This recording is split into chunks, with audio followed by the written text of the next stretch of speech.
ಸೇವೆಯಲ್ಲಿ. ಅದಕ್ಕೆ I think ನೀವು ಕೇಳಿರ್ತೀರಾ, ದೇವರ ಸೇವಕರು ಡಾಕ್ಟರ್ ಬಿಲ್ಲಿ ಗ್ರಹಂ ಅವರನ್ನ ಅಮೆರಿಕದ ಅಧ್ಯಕ್ಷನಾಗುವುದಕ್ಕೆ ಆಹ್ವಾನ ಕೊಟ್ಟರಂತೆ. ಅಮೆರಿಕದ ಅಧ್ಯಕ್ಷನಾದ ನಂಬರ್ 1 ಪ್ಲೇಸ್ ಇಡೀ ಪ್ರಪಂಚದಲ್ಲೇ ಹೈಯೆಸ್ಟ್ ಪೊಸಿಷನ್ ಯಾವುದಂದ್ರೆ ಅಮೆರಿಕದ ಪ್ರೆಸಿಡೆಂಟ್ ಆಗೋದು. ಸೊ ಅವರಿಗೆ ಕರೆ ಬಂತಂತೆ, ನಿಮಗೊಂದು ಅವಕಾಶ, ಪ್ರೆಸಿಡೆಂಟ್ ಆಗಬಹುದು, ಪ್ರೆಸಿಡೆಂಟ್ ಆಗಿ ನಿಂತ್ಕೊಳ್ಳಿ, ನಾವು ಎಲೆಕ್ಷನ್ ನಿಮಗೆ ಸಹಾಯ ಮಾಡ್ತೀವಿ ಅಂತ ಹೇಳಿದ್ರು. ಅವ್ರು ಹೇಳಿದ್ರು, ನಾನೀಗ ಮಾಡ್ತಿರುವಂತ ಈ ಕೆಲಸದಷ್ಟು ದೊಡ್ಡ ಕೆಲಸ ಅಲ್ಲ ಅದು. ನಾನು ಈ ದೊಡ್ಡ ಕೆಲಸವನ್ನ ಬಿಟ್ಟು ಈ ಸಣ್ಣ ಕೆಲಸಕ್ಕೆ ಹೇಗೆ ಬರ್ಲಿ ಅಂತ ಕೇಳಿದ್ರಂತ ಅವರು.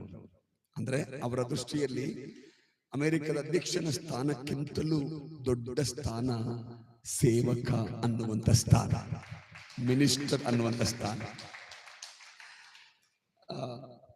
ನನ್ನ ಅರಿವಿಗೋಸ್ಕರ ಒಂದೊಂದು